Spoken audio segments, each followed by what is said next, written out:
శివధనస్సునే విరిచి శ్రీరాముడిలా నీ స్వయంవరం నే గెలిచి నిన్ను జయించనా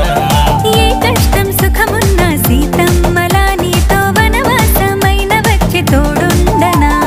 ఆ రాముడు సీతమ్మలా వెయ్యేళ్లకు మన జంటే ఆదర్శమై నిలవాలిగా ప్రతి ఏడు ఒక పండుగలా ఈ రోజు నీ వేడుకగా జరపాలంట నూరేళ్లకు అడుగులో అడుగు వెయ్యవే ఓ పరణిక వందేళ్ళు ఉంటా నీతో